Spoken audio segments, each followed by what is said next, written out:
안녕하세요. 부동산 호스트 박다영입니다. 오늘은 책 100권 읽기 19번째 책입니다. 생각보다 책 읽는 진도가 빨리빨리 나가지 않아서 저도 좀 아쉬운데요. 여러 가지로 상당히 바쁘다 보니 그렇게 됐네요. 네, 오늘 소개드릴 책은요. 여기 길목이라는 닉네임을 쓰시는 김세호님의 내 생에 짜릿한 대박 상가 투자법이라는 책입니다. 상가 투자하시는 분들 이거 초보자용으로 괜찮아 보입니다. 아주 쭉쭉 읽히고요. 글씨도 큼직큼직하고 줄감도 아주 넓어서 페이지가 쭉쭉 넘어가는 그런 장점이 있습니다. 이 이제 길목이라는 분은 상가에 관련해서 아마 강의도 많이 하고 그러시는 것 같아요. 네, 대략적으로 책 설명 드리겠습니다. 총 7파트로 되어 있습니다. 첫 번째, 위험천만한 신도시 분양상가 실태. 요거 세종에도 많이 적용되기 때문에 한번 좀 자세히 읽어봤는데요. 신도시 상가들은 이 입주가 다 이루어지기 전에 상가부터 분양을 하는데 다 입주된 그 세대수를 가정하고 하다 보니 상가가 높게 분양되고 그래서 임대료는 비싸게 나오고 상가는 많이 공급되고 유효 인구수는 없고 그래서 상가 투자했다가 좋지 않은 결과를 보는 경우가 공실이 오래되는 경우가 많으니 아주 신중하게 해야 된다. 그런 얘기 있어요. 이거 상당히 동감하고요. 이런 구분상가 투자하실 때는 좀 많이 알아보시고 하셔야 실패하지 않으실 것 같아요. 자, 이 책에 나와 있는 구분상가 필수 체크리스트가 있네요. 1. 상권 형성 여부 및 상권 확장성 여부를 살펴볼 것. 그러니까 상가가 잘 되느냐 안 되냐는 이제 상권이 좋으냐 안 좋으냐, 유동 인구 내지는 여기 이제 올 수 있는 그 배후 수요가 있냐 없냐 이런 것들 당연히 다 따져 보셔야 하는 거잖아요. 그래서 우리가 이제 상가 건물 하나 통으로 이렇게 내가 건물 주인이 한 명이고 상가 있고 위에 주인세대 살거나 또는 전체가 상가거나 이제 이렇게 통건물로 가지고 있는 경우하고 이게 호실 잘라서 판 경우하고 사실 투자 접근 방법이라든가 이런 것들의 차이가 좀 많이 나거든요. 이제 그런 부분들 좀 잘 알아보고 하셔야 됩니다. 이왕이면 아무것도 없는 데 거보다는 기존에 좀 상가가 잘 되고 있는 데 거 받으면 좋은데 또 그런 상가는 내 손에 잘 안 떨어지잖아요. 그럴 때 좀 많이 하시는 것 중에 하나가 경매에 나오는 것들 그런 거 살펴보고 하시는 분들도 계시더라고요.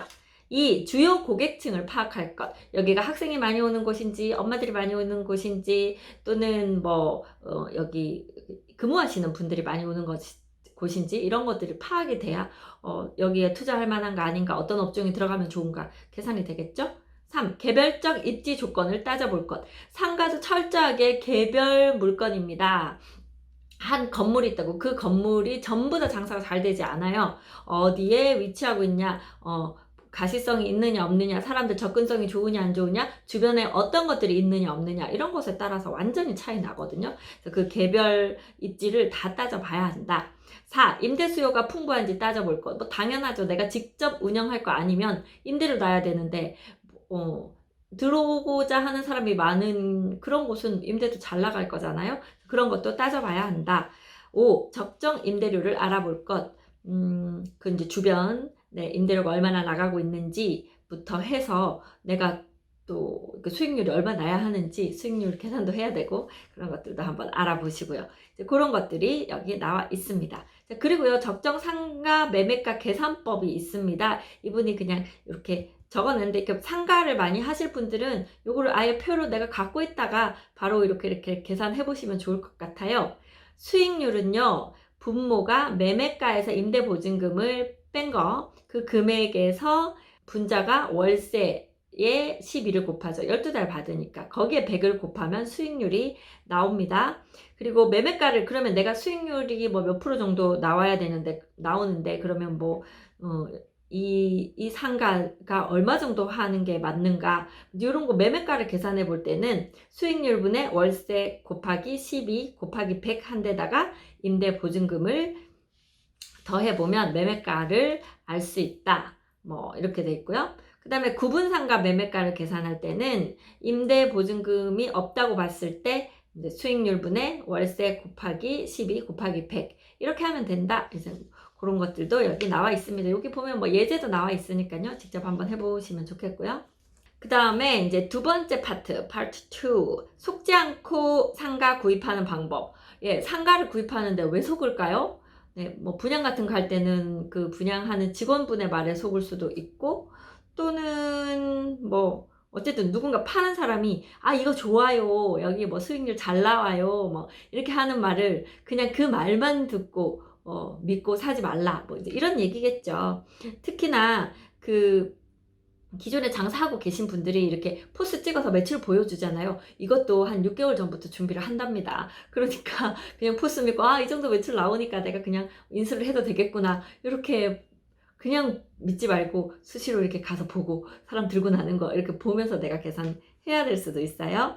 그 다음에 분양상가인 경우에 선임대, 임대 맞춰져 있으니까 이거 뭐 5년간은 임대 보증됩니다, 뭐 이렇게 이제 하는, 그것도 사실은 그렇지 않을 경우가 많다. 조심해라. 병원 같은 거, 특히 병원은 이렇게 넣어놓고 밑에 약국 같은데 이렇게 돈 많이 받고 막 그 주잖아요.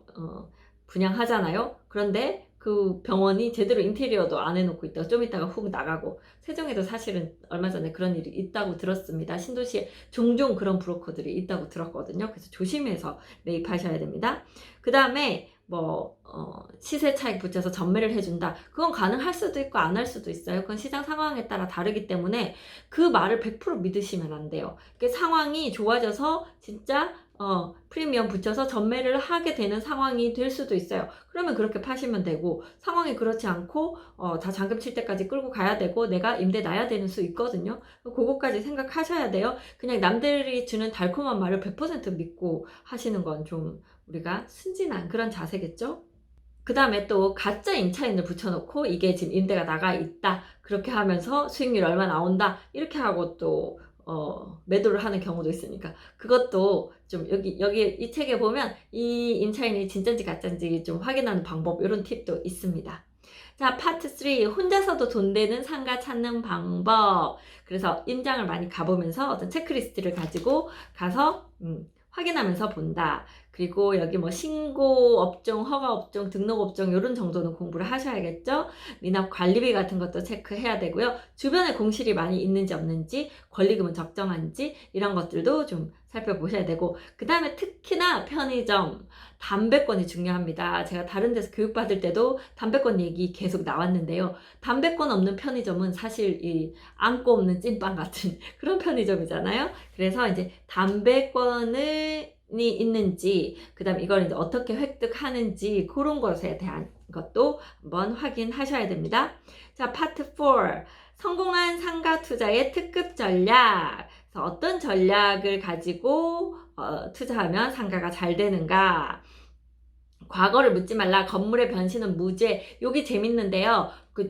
최근에는 주유소가 있던 건물에 그 드라이브 스루 스타벅스 그런 거 이제 들어가서 성공하는 케이스들 많거든요. 그래서 그런 것들, 드라이브 스루가 지금 점점 이번에 언택트 점점 중요시 되고 있잖아요. 사람들이 매장에 들어오는 것보다 그냥 내가 먹고 싶은 거 지나가면서 쓱 받아가는 게 더 안전하다, 이렇게 생각하다 보니까, 그래서 앞으로 이쪽은 점점 더 늘어날 것 같아요. 스타벅스가 기존에 들어가 있는 매장보다 드라이브 스루가 지금 훨씬 각광받고 있습니다. 드라이브 스루를 하는 뭐 버거킹, 맥도날드 이런 데들이 있죠. 이제 그런 데들은 차가 돌아서 나와야 되니까 부지가 상당히 좀 커야 됩니다. 그래서 이제 그런 것들에 어떻게 투자하는가, 이것도 한번 보시고요. 또 뭐 C급 상가도 내가 어떤 업종을 어떻게 집어넣느냐에 따라서 A급으로 만들 수 있다. 그 다음에 어떤 변화하는 계획들을 잘 보고, 신문 같은 거 늘 열심히 보고 하면서 그 남들보다 한 발 빠르게 움직이면 싸게 들어갈 수 있다. 뭐 이런 것들도 있습니다. 그리고요, 파트 5. 한 번의 투자 실수로 인생이 흔들린 사례. 이건 뭐 사례들 좀 얘기하는데요. 사실 가족들도 상가 투자 잘못했다 가족에서 평생 구박구박 받으시는 분도 계시고 막 그러는데요. 뭐 그런 사례들 여기 있으니까 한번 보세요. 분양받은 상가인데 출입문이 제대로 없다거나, 아니면은 외부에 무슨 벽인가요? 그게 이제 너무 높게 돼서 내 상가가 지나가는 사람들한테 안 보인다거나, 그런 일도 지금 발생을 하고 있습니다. 투자에 대한 걸 소개하는 강사도 믿지 마라. 그런 얘기도 있어요. 그리고 우리가 당연히 여긴 잘 될 거야. 대학교가 들어오니까 그 앞엔 잘 될 거야. 뭐 이제 이렇게 하는 것들도 잘 봐야 된다. 무조건 잘 되는 거 아니다. 뭐 이런 얘기들 있습니다.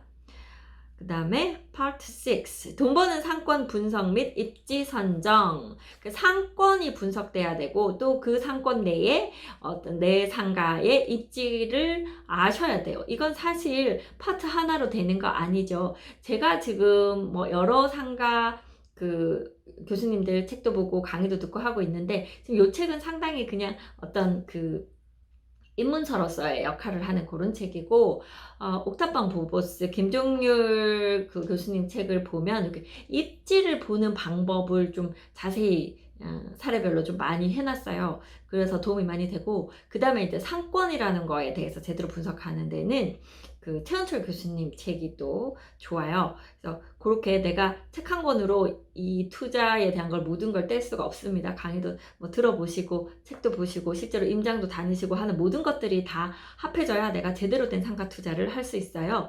내 돈 몇억 뭐 10억 막 그런 것들을 그냥 뭐 누가 옆에서 이거 하면 대박 납니다 해서 그냥 딱 갔더니 진짜 대박 났네 이런 케이스 많지 않습니다. 남의 말을 어디까지 믿을 건지 누구의 말을 믿을 건지부터 해서 내가 직접 판단해보는 일단 그 과정 반드시 있어야 한다는 걸 말씀드립니다. 자, Part 7 나만 알고 싶은 상가 투자 비법. 네, 여기서는 먼저 투자 시 조심해야 할 13가지 상가 유형이 있는데요. 상가 투자는 잘하는 것보다 못하는 경우가 퍼센티지로 훨씬 더 많다고 합니다. 잘하기가 쉽지 않은 아파트처럼 이렇게 그냥 아파트는 뭐 웬만하면 다 오르고 세종시도 일단 저희가 그럼 어디가 좋아요? 막 해서 일단 세종시는 그냥 다 사두시면 나중에 지금 금액보다는 올라 있습니다. 이렇게 말씀드릴 수 있는데 상가는 그렇지 않습니다. 어떤 거는 많이 올라 있을 수 있고 어떤 건 더 내려가 있을 수도 있고 애물단지가 될 수도 있어요. 그래서 상가는 아파트 투자보다 훨씬 공부 많이 하셔야 하는 게 상가 투자입니다. 어떤 걸 조심해야 될지 그러니까 잘하는 거를 찾는 그 방법보다 내가 일단 실패할 걸 피하는 게 먼저예요. 유동인구가 없는데 안 되고 그 다음에 주변에 대형 쇼핑몰이나 백화점이 있는 곳이 진짜로 여기가 좋은가 안 좋은가 실제로 백화점이 들어오기 전에 주변에 막 상가가 잘 되던 데가 있어요. 근데 백화점이 들어오니까 백화점으로 사람들이 다 빨려 들어갑니다. 빨대옷 가라 그러죠. 그래서 주변이 오히려 안 되고 그럴 수 있거든요. 그래서 주변에 어떤 상가가 있는지 몰이 있는지 이런 것에 대한 상관관계 공부하셔야 되는 부분이에요. 백화점이 있을 때 옆에 잘 되는 상가도 있거든요. 뭐요? 거기 백화점 직원들 나와서 밥 먹고 회식하고 하는 그런 식당은 또 잘 된다고 하니까 어떤 걸 해야 되는지에 따라서 또 달라요. 3. 같은 역세권 상가라도 천지 차이이다. 역세권이 무조건 좋으냐? KTX나 뭐 이제 이런 그 큰 주차해놓고 바로바로 들어오고 빠지는 그런 옆에 역세권은 사람들이 서서 뭐 소비를 하지 않는 역세권이고요. 사람들이 지하철이나 우리 그런 데처럼 사람들이 계속 왔다 갔다 그 집 근처가 원룸촌 많아가지고 막 그런 데 많은 데는 상가가 잘 되겠죠. 이제 그런 것들도 알아봐야 된다. 이런 거. 4. 주차 공간 찾아 산만리. 주차할 데 없으면 장사 안 됩니다. 5. 손님은 안 오고 고칠 곳은 많은 허름한 상가. 상가 자체가 그 건물 자체가 너무 비호감적이면 사람이 안 올 가능성이 높죠. 이제 그런 것들도 좀 찾아봐야 되고요. 월세가 싸고 권리금이 없다? 권리금 없는 자리, 권리금이 높다고 무조건 좋은 자리도 아니지만 권리금 없어서 무조건 좋다? 아닐 수도 있다. 그런 거죠. 주변에 공실이 많은 상가, 당연히 장사 잘 안 되겠죠. 나만의 정말 특별한 비법이 있어서 장사 잘 하실 수 있는 분은 그렇게 싸게 들어가셔서 내가 여기 상권을 살릴 수도 있겠지만요. 8. 스트리트형 상가. 사람들이 쭉 지나가면서 걸어가면서 이렇게 쇼핑하는 경우인데 여기도 상가수가 너무 많으면 힘들 수 있다. 9. 경사도가 심한 상가. 사람이 걷기 싫잖아요. 10. 대로변에 있는 상가. 너무 큰 길 옆에는 사람들이 많이 걸어 다니지 않습니다. 휴먼 스케일이라 그러죠. 사람들이 이렇게 옮겨 다니기 좋아하는, 걸어 다니기 좋아할 만한 정도의 찻길이 있고 그 찻길 좀 쉽게 건널 수 있고 그런 쪽 옆에 상가가 더 잘 돼요.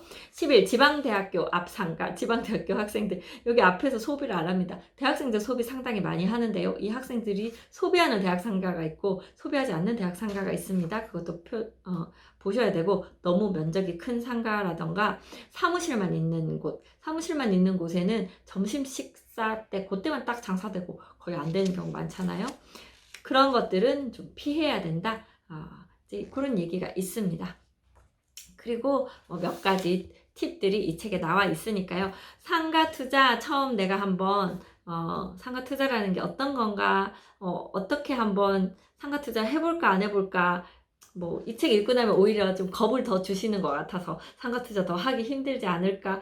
이게 대박 상가 투자법보다는 쪽박 차지 않는 방법 그런 것 같기도 해요. 근데 우리가 사실 쪽박 차지 않는 방법 필요합니다. 내가 뭘 했는데 망하면 안 되잖아요. 일단 기본은 가야 되잖아요. 거기에다가 플러스 내가 이제 이 상가를 어떻게 더 잘 되게 할 건가, 개인의 역량, 임차인의 역량 이런 것도 많이 작용하니까요. 이렇게 하나하나 좀 공부해 가시면 도움이 되실 것으로 보입니다. 네, 그래서 오늘은 길목 김세호 작가님의 내 생의 짜릿한 대박상가 투자법 소개해 드렸습니다. 저는 부동산 호스트 박다영이었습니다. 감사합니다.